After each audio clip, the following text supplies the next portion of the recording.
लो आ गया हूं दोस्तों, फिर से आप लोगों के सामने एक बहुत ही बेहतरीन सुबह की हम लोग शुरुआत करने जा रहे हैं डेली करंट अफेयर के सेशन के साथ। और आज है 20 अक्टूबर और बहुत ही बेहतरीन सेशन की हम लोग शुरुआत करेंगे।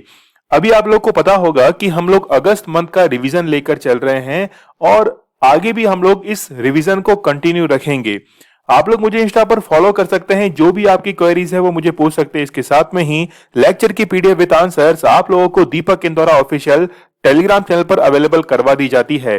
तो सबसे पहले आप लोगों को सेशन को लाइक करना है, क्योंकि आप लोगों को सेशन जरूर पसंद आ रहा है लेकिन आप लोग लाइक नहीं करते हैं। केवल 1 सेकंड आप लोगों को लगेगा या फिर इससे भी कम जो है वो मिनी सेकंड आप लोगों को लगेगा सेशन को लाइक करने में। आप लोगों के लिए क्वेश्चंस का क्विज जो है वो अवेलेबल करवा दिया जाता है, तो उसे आप लोगों को जरूर अटेम्प्ट करना है एज ए प्रैक्टिस।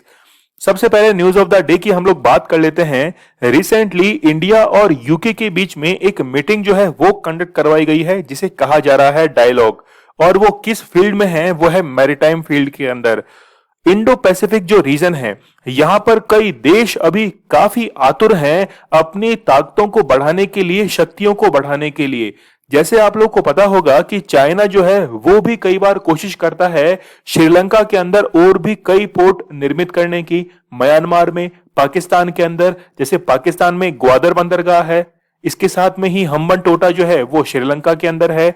ठीक वैसे ही इंडो पैसिफिक रीजन के अंदर भारत भी जो है वो अपनी पावर्स को इंक्रीज करने के लिए रिसेंटली यूके के साथ में एक डायलॉग जो है वो कंडक्ट करवाया गया है। और इससे पहले आप लोगों को पता होगा कि भारत और यूके के बीच में अजय वॉरियर मिलिट्री एक्सरसाइज जो है वो भी कंडक्ट करवाई गई थी।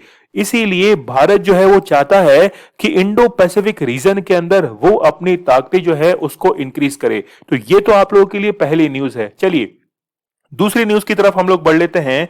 रिसेंटली आपको पता होगा कि रशियन फिल्म क्रू जो है वो अभी उसने विजिट किया था अंतरिक्ष के अंदर। आईएसएस मतलब इंटरनेशनल स्पेस स्टेशन में 12 दिनों तक इन्होंने वहां पर समय बिताया था और लगभग 30 घंटे की मूवी जो है वो इनके द्वारा शूट की गई है। तो बहुत ही इंपॉर्टेंट क्वेश्चन है, लेकिन आपसे जो क्वेश्चन पूछा जा सकता है वो अगली स्लाइड में है। और वो क्वेश्चन ये है कि इस मूवी को जिसको शूट किया गया है, इस मूवी का नाम क्या है? तो इस मूवी का जो नाम है वो है द चैलेंज। बहुत ही इंपॉर्टेंट है। तो द चैलेंज जो मूवी है इसको शूट किया गया है, काफी इंपॉर्टेंट। और ये मान के चलिएगा कि ये एग्जाम के पॉइंट ऑफ व्यू से काफी ज्यादा इंपॉर्टेंट रहने वाला है। 30 घंटे की मूवी जो है उसको वहां पर शूट किया गया है। अभी रिसेंटली न्यूज आई है कि इक्वेडोर के जो प्रेसिडेंट है इन्होंने डिक्लेयर किया है 60 day state of emergency over rising crime. तो क्राइम के बढ़ते हुए इक्वाडोर जो देश है, जो कि भूमध्य रेखा पर स्थित है, दक्षिण लैटिन अमेरिका का एक देश है, और यहां पर 60 दिन के लिए इमरजेंसी डिक्लेयर की गई है क्राइम के बढ़ते हुए। अरेबियन सी के अंदर कई सारे कंट्रीज ऐसे हैं जो कि लगभग हर साल एक इमरजेंसी डिक्लेयर करते हैं ड्यू टू राइजिंग क्राइम। तो उनमें से एक देश जो है वो भी है इक्वाडोर, जिसने ये जो है इमरजेंसी डिक्लेयर कर दी है। चलिए बढ़ते हम लोग 20 अक्टूबर के बेहतरीन करंट अफेयर की तरफ। पहला क्वेश्चन देखिए आप लोग, काफी इंपॉर्टेंट है। यहां पर आप लोग देख सकते हैं कि recently red light on car of, इस चीज से आप लोग देख सकते हैं कि जब रेड लाइट ऑन है मतलब सिग्नल पर, ट्रैफिक सिग्नल पर जब रेड लाइट है तो आपको कार जो है उसको ऑफ कर देनी है। यहां पर दिल्ली गवर्नमेंट के द्वारा इनिशिएटिव लिया गया है और इसमें 2500 वॉलंटियर जो है वो अपॉइंट किए जाएंगे कहां पर? चौराहों के ऊपर, ताकि वो इस चीज को देख सकें कि जैसे ही रेड लाइट ऑन होती है तो फिर कार का इंजन जो है उसको ऑफ किया जाता है कि नहीं किया जाता। यदि इसको रेगुलरली फॉलो किया जाएगा तो लगभग एक सप्ताह के अंदर एक दिन का जो फ्यूल है वो बचाया जा सकता है। बहुत ही अच्छा ये कैंपेन जो है वो दिल्ली गवर्नमेंट के द्वारा शुरू किया गया है। तो 2500 वॉलंटियर जो हैं वो इसके अंदर अपॉइंट किए गए हैं। लेकिन बेहतरीन बात यह है यहां पर फ्यूल तो बचेगा ही, साथ में एयर पॉल्यूशन जो है वो भी काफी ज्यादा रिड्यूस होगा। आप लोग की जानकारी के लिए मैं बता दूं कि भारत के अंदर क्वालिटी काउंसिल ऑफ इंडिया है। क्वालिटी काउंसिल ऑफ इंडिया जो है वो एयर क्वालिटी के लिए हमेशा इंडेक्स जारी करती है, ये आप लोग ध्यान रखना। तो एयर क्वालिटी इंडेक्स जो है वो जारी किया जाता है और इसमें सबसे खराब रैंक जो है वो दिल्ली की ही जो है वो आती है। इससे बचने के लिए ही आपको पता है कि दिल्ली के अंदर स्मोक टावर जो है वो भी स्थापित किया गया था। स्मोक टावर ये क्या करता है कि बाहर से जो पॉल्यूटेड एयर है उसको सक करता है और उसमें फ्रेश ऑक्सीजन जो है उसको रिलीज करता है। तो स्मोक टावर जो है वो भी दिल्ली के अंदर ही स्थापित किया गया था। न्यूज आप लोग देख सकते हैं, द इंडियन एक्सप्रेस की यह न्यूज है और काफी बेहतरीन तरीके से इसमें बताया गया है कि 100 बिजी जो जंक्शंस हैं वहां पर इन वॉलंटियर्स की तैनाती की जाएगी। तो यदि ऐसा फॉलो किया जाता है तो इसका रिजल्ट्स क्या निकलेगा? तो turning of the vehicle at the red light, pollution can be reduce by not using your vehicle for at least 1 day or more in a week। तो आप लोग देख सकते हैं कि 2013 के जो सस्टेनेबल डेवलपमेंट गोल्स हैं 17, जिनको निर्धारित किया गया था पेरिस क्लाइमेट एग्रीमेंट में 2015 में, उनकी तरफ हम लोग धीरे धीरे बढ़ रहे हैं। चलिए दिल्ली से रिलेटेड हम लोग कुछ न्यूज कवर कर लेते हैं। ऑपरेशन शील्ड की यदि हम लोग बात करें तो दिल्ली गवर्नमेंट के द्वारा कोविड-19 के समय जो ऑपरेशन चलाया गया था वो ऑपरेशन शील्ड था, जबकि वैक्सीनेशन के लिए जितने भी एजेड जो पर्सन है, वरिष्ठ जो लोग हैं, सीनियर मोस्ट पर्सन हैं, उनको वैक्सीनेट करने के लिए एक व्हीकल फैसिलिटी चलवाई गई थी दिल्ली गवर्नमेंट के द्वारा, जिसमें एक वैन जो है वो सीनियर पर्सन्स को कहां पर पहुंचाती है? उस सेंटर पर जहां पर वैक्सीन लग रही हैं। नेक्स्ट देखिए 70 जो कॉन्स्टिट्यूशनल अमेंडमेंट है 1991 के अंदर किया गया था। इसी कॉन्स्टिट्यूशनल अमेंडमेंट के तहत दिल्ली को राष्ट्रपति का जो चुनाव होता है उसके अंदर शामिल किया गया था। याद रखना कि जम्मू एंड कश्मीर जो है वो अब एक ऐसा यूनियन टेरिटरी है जिसके अंदर विधानसभा है। तो अभी जो प्रेसिडेंट के इलेक्शंस होते हैं, आर्टिकल नंबर 54 के अंदर राष्ट्रपति का जो निर्वाचन मंडल है उसका उल्लेख किया गया है और उसमें यूनियन टेरिटरी के अंदर दिल्ली और पौंडीचेरी, याद रखना दिल्ली और पौंडीचेरी दो को शामिल किया जाता है क्योंकि यहां पर विधानसभा है। ठीक वैसे ही यदि जम्मू कश्मीर को शामिल किया जाएगा भविष्य में तो इसके लिए भी कॉन्स्टिट्यूशनल अमेंडमेंट जरूरी होगा। चलिए अगला क्वेश्चन हम लोग देख लेते हैं। बहुत ही इंपॉर्टेंट क्वेश्चन है, आप लोग इसको इंपॉर्टेंट लगा सकते हैं। रिसेंटली क्या हुआ है कि माउंट हैरियट जो है, जो कि अंडमान निकोबार में स्थित है, इसका नाम बदलकर क्या कर दिया गया है? हमने न्यूज ऑफ द डे के अंदर भी इसको कवर किया था। तो माउंट मणिपुर जो है वो इसका नाम कर दिया गया है। ऐसा क्यों किया गया है? क्योंकि मणिपुर के अंदर जिन्होंने भी फ्रीडम के लिए फाइट की थी, तो मतलब फ्रीडम फाइटर्स जो हैं जिन्होंने बलिदान दिया है देश के लिए, उन्हीं को याद करते हुए रिसेंटली असम के जो चीफ मिनिस्टर हैं हिमंता बिस्वा, उनके द्वारा सेंट्रल गवर्नमेंट का ये प्रपोजल जो है इसको एक्सेप्ट किया गया है। तो वहां पर माउंट हैरियट का नाम जो है वो चेंज कर अब क्या रख दिया जाएगा? माउंट मणिपुर रख दिया जाएगा। लोकेशन हम लोग देख लेते हैं, काफी इंपॉर्टेंट है। यहां पर आप लोग देख सकते हैं कि ये पोर्ट ब्लेयर जो है, इससे थोड़ा सा ऊपर चलेंगे तो ये लोकेशन आप लोग को दिख रही होगी माउंट हैरियट की। तो इसी का नाम जो है वो माउंट मणिपुर रख दिया गया है। असम के चीफ मिनिस्टर हिमंता बिस्वा शर्मा जो हैं, इन्होंने इस चीज का वेलकम किया है, सेंटर के इस डिसीजन का वेलकम किया है कि ये नाम जो है वो चेंज कर दिया जाए।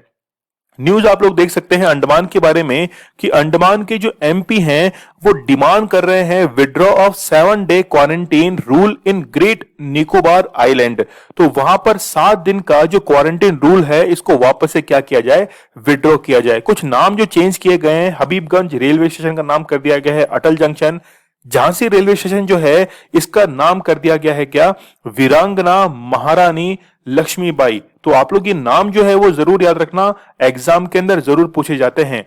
ट्राइबल वेलफेयर डिपार्टमेंट जो है इसका नाम चेंज कर ट्राइबल अफेयर्स डिपार्टमेंट कर दिया गया है। नेक्स्ट देखिए, Assam cabinet has approved Rajiv Gandhi national park जो है इसका नाम बदलकर ओरांग नेशनल पार्क कर दिया गया है। ये क्वेश्चन काफी इंपॉर्टेंट है, ठीक है, क्योंकि आप लोग को पता होगा कि असम के अंदर ही 6वां जो है नेशनल पार्क वो बना था रायमोना, और 7th नेशनल पार्क जो है वो दिहिंग पटकाई बना था।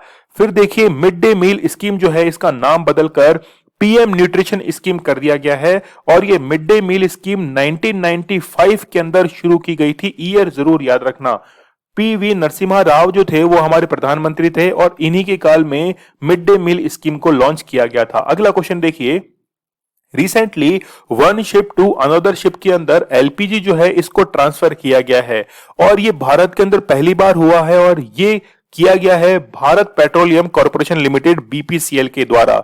अब यहां पर हम लोग देख सकते हैं कि ये जो होस पाइप आप लोग यहां पर देख रहे हैं, इसी को दूसरे जहाज में जब कनेक्ट किया जाता है तो प्रॉब्लम यहीं पर होती है कि यदि ये ढंग से कनेक्ट नहीं हुआ है तो due to high flash point के कारण एलपीजी जो है, एलपीजी की फुल फॉर्म क्या होती है, लिक्विफाइड पेट्रोलियम गैस, और ये जो है वो क्या होने लगती है, बर्न होने लगती है, तो आग लगने का खतरा काफी ज्यादा रहता है।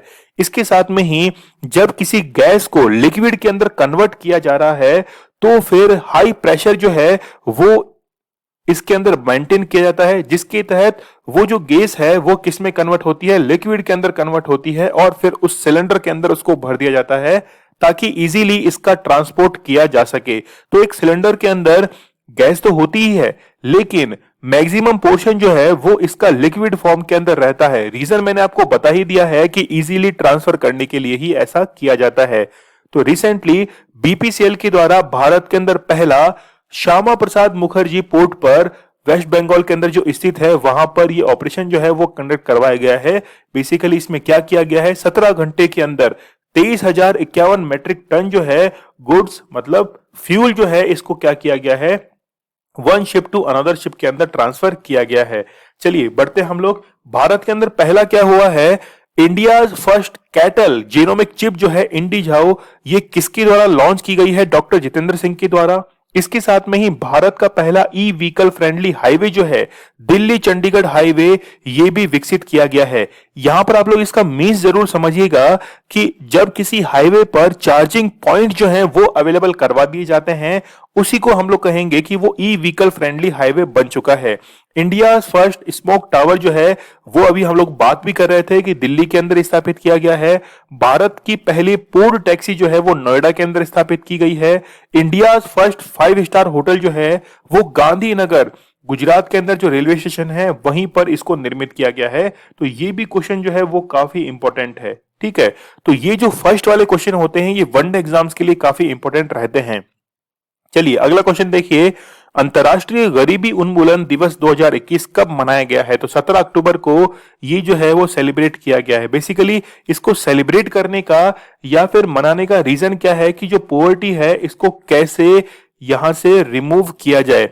रिसेंटली आपको पता होगा कि ग्लोबल हंगर इंडेक्स जो है, ग्लोबल हंगर इंडेक्स जो है वो भी रिलीज की गई थी और इसके अंदर भारत की जो रैंक है वो 101 आई थी, जबकि इससे पहले भारत की रैंक 94 थी, लेकिन भारत ने स्लिप किया है लगभग 7th रैंक जो है वो पीछे की तरफ।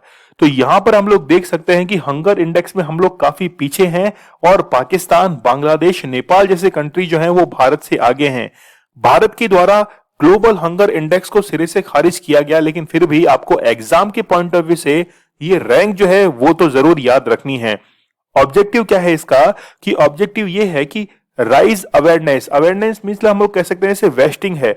तो वेस्टिंग क्या होती है कि मान लीजिए कि आपके आयु के अकॉर्डिंग आपका वजन जो है वो नहीं बढ़ रहा है तो उसको वेस्टिंग कहा जाता है, और यदि आपकी आयु के अकॉर्डिंग यदि लंबाई नहीं बढ़ रही है तो उसको क्या कहा जाता है, स्टैनिंग जो है वो उसको कहा जाता है। तो न्यूट्रिशन, इसके साथ में वास्टिंग, स्टैनिंग, ये सब जो है वो रीजंस हैं किसके, हंगर इंडेक्स में भारत के पीछे होने के। तो 17 अक्टूबर को जो है वो सेलिब्रेट किया जाता है क्या, रिडक्शन पॉवर्टी डे जो है वो सेलिब्रेट किया जाता है। थीम देखिए आप लोग, moving forward together, ending persistent poverty, respect for all people and our planet. तो यहां तक तो आपको याद रखना ही रखना पड़ेगा एग्जाम के पॉइंट ऑफ व्यू से, मूविंग फॉरवर्ड टुगेदर। ठीक है, चलिए बढ़ते हम लोग आगे। टॉप 5 डेज की हम लोग बात कर लेते हैं। वर्ल्ड फूड डे जो है वो 16 अक्टूबर को सेलिब्रेट किया जाता है। वर्ल्ड स्टूडेंट डे जो है वो 15 अक्टूबर को आता है। इंटरनेशनल ई वेस्ट डे जो है वो 14 अक्टूबर। वर्ल्ड अर्थराइटिस डे 12 अक्टूबर को, और international day of the girl child काफी इंपॉर्टेंट है, 11 अक्टूबर को ये सेलिब्रेट किया जाता है। अगला क्वेश्चन देखिए, दक्षिण एशियाई फुटबॉल महासंघ चैंपियनशिप 2021 का खिताब जो है वो किस देश की टीम ने जीता है, तो रिसेंटली इंडिया के द्वारा ये बहुत ही बेहतरीन काम किया गया है। यहां पर आप लोग देख सकते हैं कि भारत के द्वारा 8 टाइम जो है ये इस खिताब को जीता गया है, 1993 में, 97 में, 1999 में, 05 में 09, 2011, 15, 2021 के अंदर। तो भारत के द्वारा 2021 को शामिल करते हुए 8 बार जो है ये खिताब जीता जा चुका है। और इसी के साथ भारत जो है उसका एम है कि वो क्वालिफाई करे 2023 के अंदर एशियन जो कप होने वाले हैं फुटबॉल के लिए, उसमें वो क्वालिफाई कर सके। यहां पर आप लोग देख सकते हैं कि भारत ने नेपाल को हराया है। भारत ने जिसको डिफीट दिया है वो है नेपाल, और 16 अक्टूबर को ये मैच आयोजित करवाया गया था। कहां पर? माले, जो कि मालदीव की कैपिटल है। नेक्स्ट क्वेश्चन देखिए, भारत की 21वीं महिला ग्रैंड मास्टर कौन बनी है? तो दिव्या यहां पर देशमुख, मनीषा सिन्हा, किरण शर्मा और अनीशा अब्दुल। तो यहां पर ए जो है ये करेक्ट आंसर है, दिव्या देशमुख जो है ये इसका करेक्ट आंसर रहेगा। इनकी उम्र जो है वो महज और महज 15 साल ही इनकी उम्र है। और ये जो कंपटीशन आयोजित करवाया गया है ये बुडापेस्ट हंगरी के अंदर आयोजित करवाया गया है। आप लोग देख सकते हैं कि भारत की 21वीं 21st female chess grand master जो हैं वो दिव्या देशमुख बनी है, जिनका संबंध कहां से है? नागपुर से है। और इनकी एज जो है वो कितनी है? केवल 15 साल ही इनकी एज है। चलिए अगले क्वेश्चन की तरफ हम लोग बढ़ते हैं। फोर्ब्स इंडिया द्वारा सबसे प्रभावशाली एक्टर्स की सूची में किस अभिनेत्री को प्रथम स्थान प्राप्त हुआ है? देखिए, फोर्ब्स इंडिया की जो रिच लिस्ट है उसमें मुकेश अंबानी को तो एशियन कॉन्टिनेंट में पहला स्थान मिला था, लेकिन यहां पर एक्टर्स की बात की जा रही है तो यहां पर आप लोग देख सकते हैं रश्मिका मंदाना जो है इनको यहां पर क्या मिला है? सबसे प्रभावशाली जो अभिनेत्री हैं उनका खिताब इनको दिया गया है। यहां पे आप लोग देख सकते हैं कि रश्मिका जो है tops Forbes list of most influential social media stars of south cinema. तो साउथ सिनेमा के अंदर ये वर्क करती हैं और उन्हीं के ये स्टार्स के अंदर गिनती में आती हैं। इन्होंने पीछे छोड़ दिया है बहुत ही बेहतरीन कलाकारों को, जैसे सामंथा, इनको पीछे छोड़ा है। इसके साथ में विजय देवरकोंडा जो है और यश को जो है इन्होंने पीछे छोड़ दिया है। तो प्रभावशाली सूचियों के अंदर इन्होंने अपनी जगह बनाई है। यहां आप लोग देख सकते हैं कि कन्नड़ जो है, कन्नड़, तो यहाँ पे आप लोग देख सकते हैं कन्नड़ है, तेलुगु फिल्म है, ये कई बार परफॉर्म करते हुए आप जो है इनके अंदर देख सकते हैं। 8वां क्वेश्चन आप लोग देखिए कि first player in the world to captain 300 matches of all formats of T20। तो दो T20 के जितने भी फॉर्मेट्स हैं उसमें 300 मैचों के अंदर कप्तानी करने वाले पहले प्लेयर जो है विश्व के वो कौन बन चुके हैं? महेंद्र सिंह धोनी जो हैं इन्होंने 300 कप्तानियां जो है वो निभाई हैं T20 मैचेस के लिए। तो यहां पर T20 फॉर्मेट में आप लोग को देखना है। रिसेंटली आपको पता होगा कि चेन्नई सुपर किंग्स जो है, चेन्नई सुपर किंग्स, इन्होंने डिफीट किया था कोलकाता नाइट राइडर्स को और आईपीएल का खिताब जो है वो अपने नाम किया था। चलिए अगला क्वेश्चन देखिए कि T20 क्रिकेट में सबसे ज्यादा विकेट लेने वाले गेंदबाज जो है वो कौन बने हैं? तो रिसेंटली बांग्लादेश के ये गेंदबाज हैं जिनका नाम क्या है? शाकिब अल हसन। इनके द्वारा सबसे ज्यादा विकेट जो है वो लिए गए हैं। तो शाकिब अल हसन जो है वो बांग्लादेश के ऑलराउंडर हैं। इसके साथ में ही इन्होंने जो खिताब लिया है, मतलब सबसे ज्यादा विकेट लिए हैं, उसमें मलिंगा को भी पीछे छोड़ दिया है और 89 मैचेस के अंदर 108 विकेट जो है वो इनके द्वारा लिए गए हैं। जबकि मलिंगा ने कितने लिए हैं? मलिंगा ने 84 मैचेस के अंदर 107 जो हैं वो मलिंगा के द्वारा लिए गए हैं। और तीसरे नंबर पर न्यूजीलैंड के जो फास्ट बॉलर हैं टिम साउदी, इनके द्वारा 83 मैचेस के अंदर 99 विकेट्स लिए गए हैं। अगला क्वेश्चन देखिए, काफी इंपॉर्टेंट है। 29वें हुनर हाट का उद्घाटन जो है वो कहां पर किया गया है? हुनर हाट का मीन्स है कि आपके अंदर कोई ऐसी स्किल्स हैं जिसके थ्रू आप लोग क्या नया प्रोडक्ट्स बना सकते हैं। जैसे हम लोग बात करें, टोकरी की बात करें, कोई खिलौना है उसकी बात करें, तो हुनर हाट जो है इसका उद्घाटन कहां पर किया गया है? रामपुर यूपी के अंदर इसका उद्घाटन किया गया है। काफी इंपॉर्टेंट क्वेश्चन, आप लोग जरूर याद रखना। और धर्मेंद्र प्रधान जो है इनके द्वारा इसको इनॉग्रेट किया गया था। 29th हुनर हाट रामपुर यूपी के अंदर ये कंडक्ट करवाया गया है। आप लोग को पता है कि अभी हम लोग आजादी का अमृत महोत्सव जो है वो सेलिब्रेट कर रहे हैं और इस बार इस एडिशन की जो थीम रही है वो क्या है? Waste from waste. ठीक है, तो वेस्ट फ्रॉम वेस्ट जो है ये इस बार की थीम रही है। हुनर हाट पर जो भी प्रोडक्ट्स बनाए जाते हैं वो अवेलेबल कहां पर होते हैं? तो गवर्नमेंट ई मार्केट प्लेस जो है, जिसको हम लोग कहते हैं जैम, इसको जैम भी कहा जाता है, यहीं पर जो है वो सारे प्रोडक्ट्स अवेलेबल रहते हैं। कुछ एक कॉस्ट जो है वो थोड़ी ज्यादा रहती है क्योंकि हाथ से बनाने में मेहनत काफी लगती है, लेकिन यहाँ पर प्रोडक्ट जो है वो काफी रिलायबल आपको देखने को मिलेंगे गवर्नमेंट ई मार्केट प्लेस पर। यहाँ पर आप लोग देख सकते हैं कि दो कैंपेन जो थे वो भारत सरकार के द्वारा चलाए गए थे, जैसे वोकल फॉर लोकल, इसको तो यहाँ पर बल मिलेगा ही, इसके साथ में स्वदेशी स्वावलंबन जो है ये कैंपेन भी चलाया गया था। तो हुनर हाट जो है, जब ऐसे कैंपेन आयोजित करवाए जाते हैं तो वोकल फॉर लोकल जैसे अभियान जो है इनको भी काफी मजबूती मिलती है। चलिए हम लोग अगस्त मंथ के करंट अफेयर जो है उनको रिवाइज कर लेते हैं। बहुत ही बेहतरीन करंट अफेयर है। फर्स्ट क्वेश्चन आप लोग देख सकते हैं कि रिसेंटली माकी काजी जो है इनका निधन हुआ है। इन्हें सुडोकू का गॉड फादर कहा जाता है। तो इनका संबंध किस देश से था? तो जापान से जो था वो इनका संबंध था। नेक्स्ट देखिए, विश्व का दूसरा सबसे बड़ा नवीनीकृत जीन बैंक जो है इसकी स्थापना दिल्ली के अंदर की गई है। भारतीय महिला राष्ट्रीय फुटबॉल टीम के नए कोच जो हैं वो कौन बनाए गए हैं? थॉमस डायन बनाए गए हैं। हाल ही में चर्चित पुस्तक द ड्रीम ऑफ रिवोल्यूशन, ये जो बुक है वो किसके द्वारा लिखी गई है? जो कि जयप्रकाश नारायण के ऊपर लिखी गई है, वो है विमल प्रसाद और सुजाता प्रसाद के द्वारा। हाल ही में अमेरिकी कांग्रेस का स्वर्ण पदक किसे दिए जाने की घोषणा की है? तो महात्मा गांधी जी को दिए जाने की घोषणा की है। रिसेंटली मीराबाई चानू को किस कंपनी का ब्रांड एम्बेसडर बनाया गया है? तो एमवे इंडिया का इनको ब्रांड एम्बेसडर बनाया गया है। Mumbai academy of moving image मतलब मामी फिल्म फेस्टिवल के नए अध्यक्ष जो हैं वो प्रियंका चोपड़ा को अपॉइंट किया गया है। राजीव गांधी ग्रामीण भूमिहीन मजदूर न्याय योजना की शुरुआत जो है वो कहां से की गई है? छत्तीसगढ़ से की गई है। भारत में 6 लाख गांवों को इंटरनेट कनेक्टिविटी प्रदान करने की घोषणा 2024 तक की गई है। अमेरिका में किस विश्वविद्यालय के शोधकर्ताओं ने पेंसिल लैड का उपयोग करके एक नया कोविड परीक्षण विकसित किया है? तो वो है यूनिवर्सिटी ऑफ पेंसिल्वेनिया। 19 अक्टूबर के बहुत ही बेहतरीन करंट अफेयर को हम लोग रिवाइज कर लेते हैं। कल के करंट अफेयर हैं, देखिए आप लोग कितने क्वेश्चन आप लोगों के सही होते हैं। पहला देखिए, आईपीएल 2021 के फाइनल मैच में मैन ऑफ द मैच का खिताब जो है वो किसको दिया गया है? तो रिसेंटली फाफ डू प्लेसी को दिया गया था। संयुक्त राष्ट्र जैव विविधता शिखर सम्मेलन का आयोजन जो है वो चाइना के अंदर किया गया है। केंद्रीय गृह मंत्रालय ने किस सशस्त्र बल के अधिकार क्षेत्र को बढ़ा दिया है? तो रिसेंटली बीएसएफ के अधिकार क्षेत्र को बढ़ा दिया है।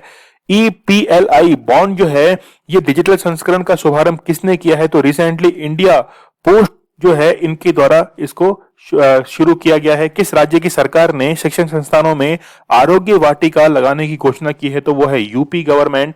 संयुक्त सागर नौसैनिक अभ्यास 2021 किन दो देशों के बीच में आयोजित हुआ है? तो रशिया और चाइना के बीच में आयोजित करवाया गया है सी ऑफ जापान में।